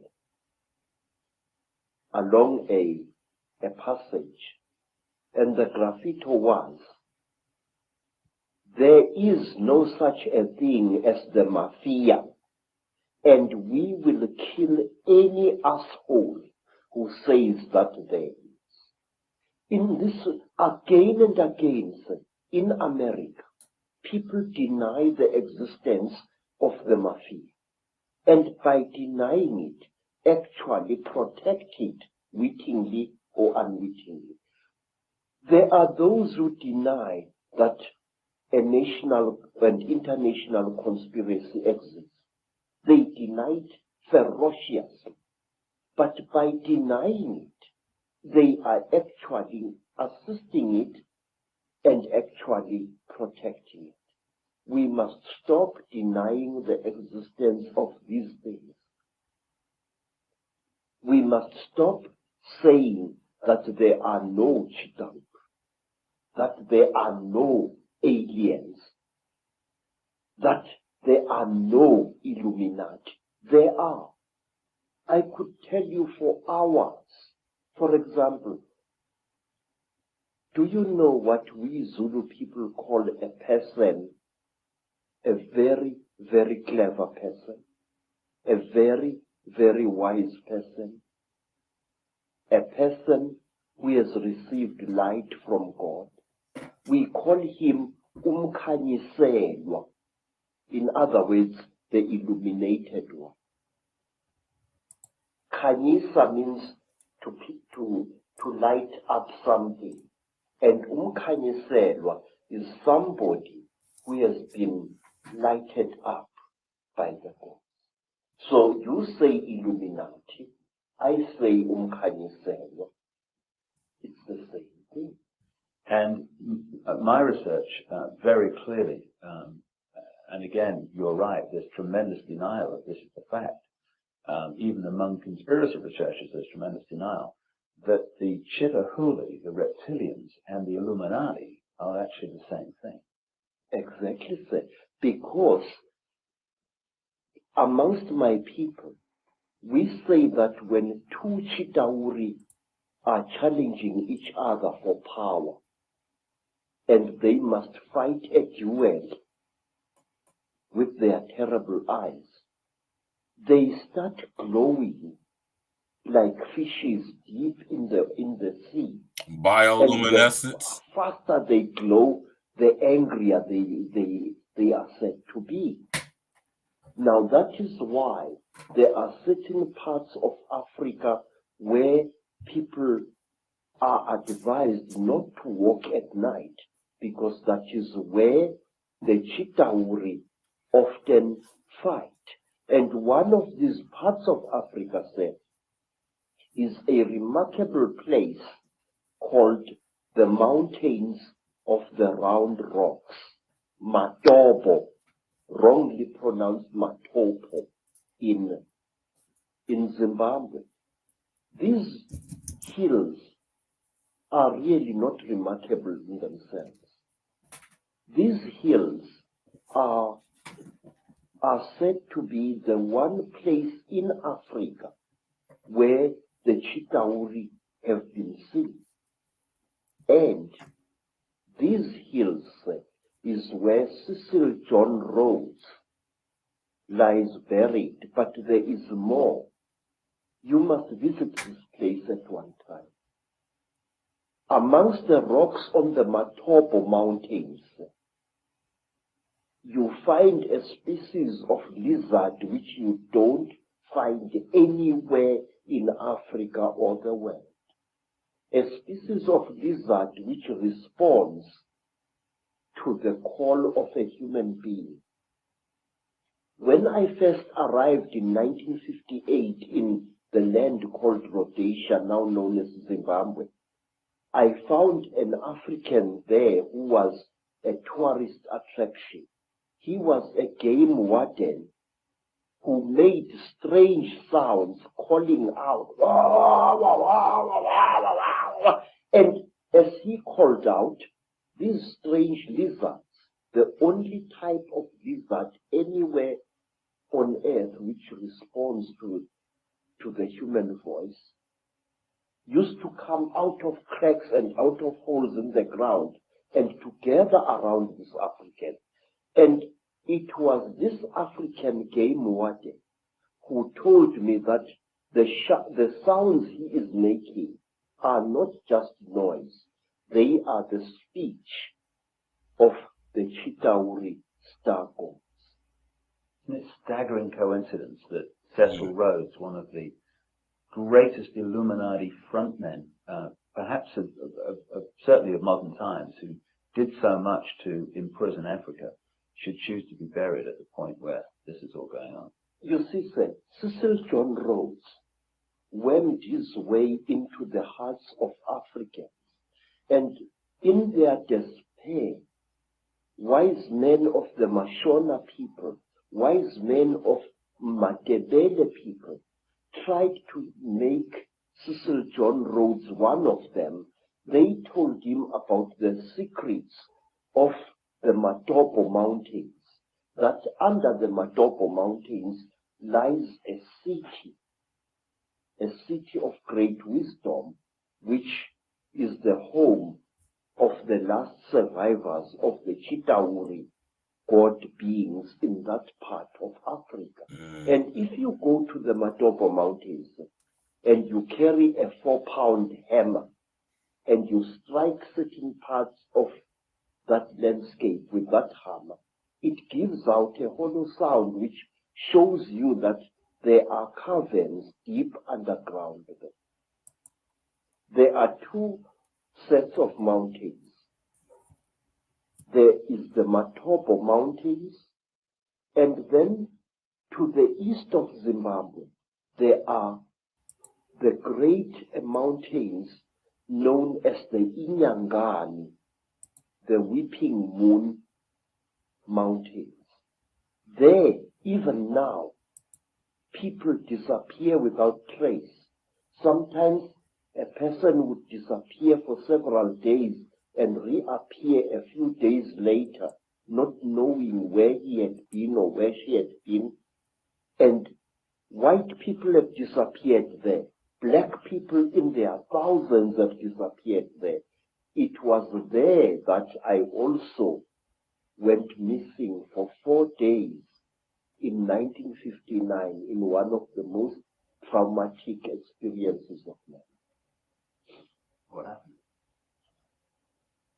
Well, it's a long story, sir. My teacher, Elizabeth Moore. We're going to stop right there, man. Listen, you hear me? This is Baba Quato Mutua. You hear me? He's dead now. Y'all can go do your research into it. He passed a couple years ago. I want to say he had to be like 104, 105 years old. You know what I mean? I'm talking about, y'all see, he's a vast, he's like a library on, you know, on legs. He spoke numerous languages. If I'm not mistaken, Credo Muta spoke 27 different languages. You hear me? He was he was definitely a polyglot, right? He definitely was he's an incredibly, immensely intelligent guy. He said he spoke 27 different languages. He was one of two last Sanusis, or one who's learned and studied in all the ancient history of not only Alkebulan, but also the world as well. And the Chitahuri, and this is why I'm having this show, because when that statue was found in Russia of a fallen angel, the fallen angels that came down here, they were the Grigori. The majority of them were the Grigori. And they had such an influence even on the Roman Empire, and the Mayan Empire, and the Aztec Empire, and the Olmec Empire, the Zulu Empire, the Akkadian Empire, Sumerian Empire, the Lees. Think of these entities were all through all the ancient Egypt, and even in Egypt. So-called Kemet, even in Kemetian science, was filled with Luciferian reptilian doctrine.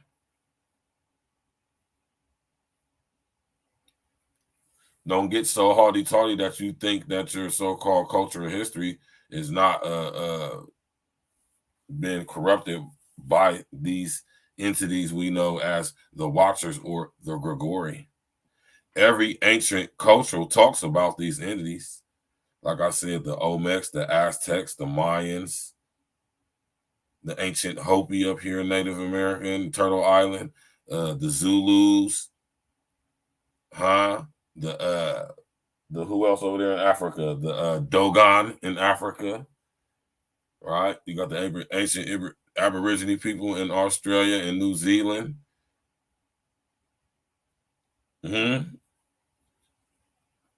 Yeah.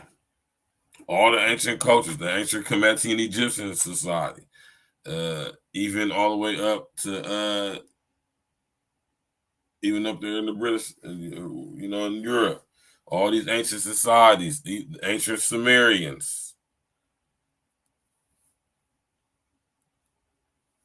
the Canaanites, the Ananites, the Mennonites, whatever Knights, all worshipped reptilian entities.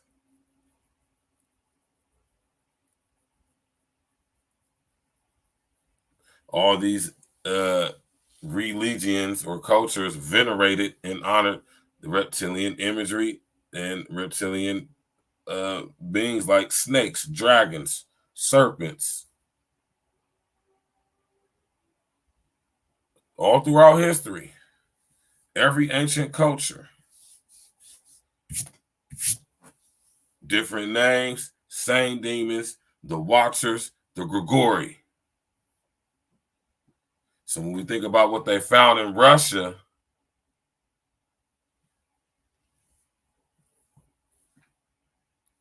Yeah, Mr. O, straight like that, man.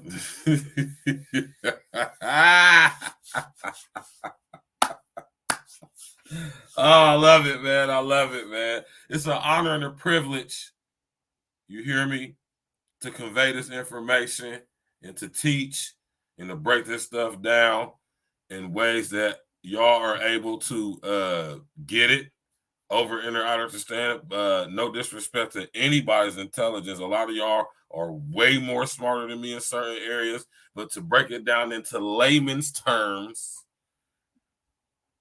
to where you can get this stuff, and now that you know of a certain age and a certain maturity, you know, you experience things and you come across different schools of thought and information and knowledge, things begin to start to click for you. And that's my gift and my ability that I'm so thankful and humbled for being bestowed with this gift to connect the dots and put this stuff together for y'all. I'm not the only person who has the ability to do this and or does this, but be appreciative when you come across people who have the ability to do this, especially coming to and what we're coming into. Because while we're being led to talk about all the stuff that absolutely doesn't matter, the stuff that actually do matter, we don't pay attention to. And I'm not telling nobody what they should or shouldn't pay attention to, should talk about, listen to. Yeah, that's up to you. That's why these entities have no power over us, because we have the ability to decide. They don't. That was represented in the movie Matrix with the programs. That's why they went rogue, just like Lucifer went rogue. Somehow he was able to develop jealousy, and that jealousy took on a life of its own. Wanted to be like the Most High, and now we got the Matrix. And the Chitauri, who were represented in the Avengers movie as the Chitauri. The Chitauri were the reptilian warrior horde, demons, aliens from another dimension.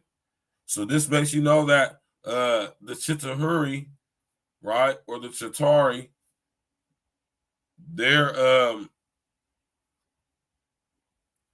the rulers of darkness of this world.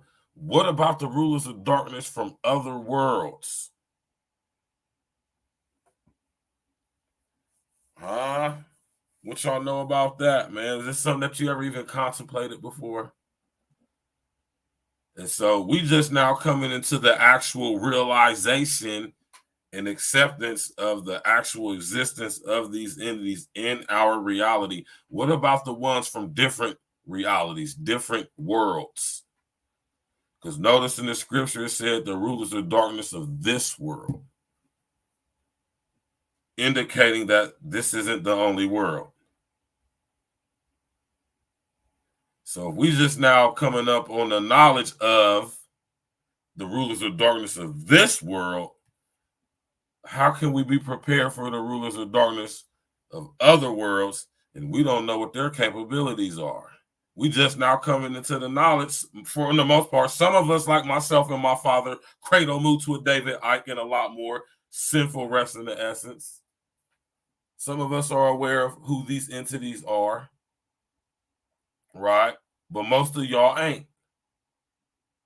And it's powerful, man. You hear me? Rest in the essence to Baba Credo Mutua, man. Infinite-minded brother. You can just listen to and hear him speak for hours, which is what David Icke did. This interview lasted for 6 hours and some change. I put the link right there, highlighted it. It's in the comment section. I suggest y'all go check this out. When you ain't got nothing to do, you chilling at the crib, relaxing, doing nothing, and you want to do some research and catch up, listen to this interview and watch this man. Listen to this man speak. He's a library. He's a fucking he's an Alexandrian library worth of knowledge in the form of a man. I mean, this guy's knowledge is beyond comprehensible. Like I said, he speaks 27 languages. 27. Right? So I suggest y'all go check this out, man. I'm about to get up off of here. grab me something to eat. I'm about to take me a little power nap before the show in a couple hours.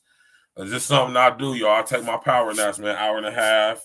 You feel me? Hour, 45 minutes, something like that. As I listen to the waves crashing against the sea. And I just get a beautiful hour and a half of just straight nonstop rest. And it's beautiful. I suggest y'all start doing that. Taking you a little 1.5 to 2 hour nap throughout the day. Especially if you're not busy doing anything, it's so much beautiful for you, man. You know what I'm talking about? Y'all go check that out. That's Baba Credo, new to it. You hear me? Go do your due diligence, man. Go do that. Y'all see this in the chat. You know what I'm saying?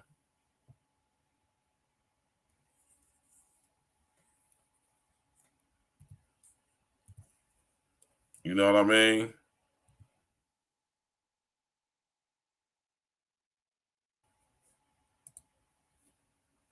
Tap in with us in a couple hours, y'all. We going in on the regular page.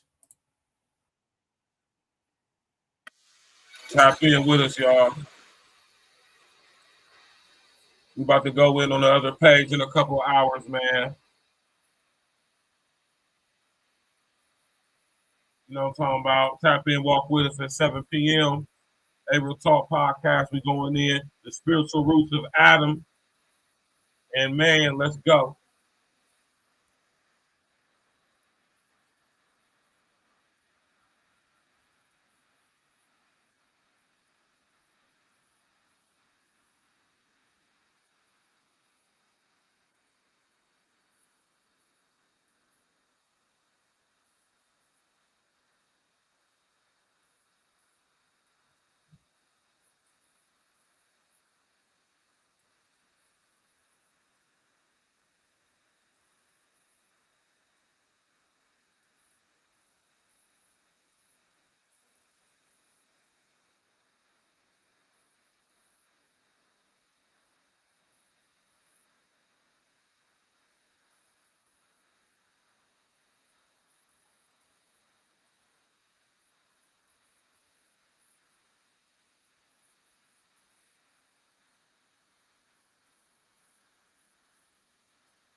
Make sure y'all tap in with us at 7 o'clock over there at April Talk Podcast, man. We're going in. Spiritual Roots Sunday, me and my pops. Spiritual Roots of Adam and man. Went last weekend on the Virtuous Woman. It's only right that we do us too, man. We got to keep it fair, y'all. Tap in, walk with us, man. You did. See y'all later.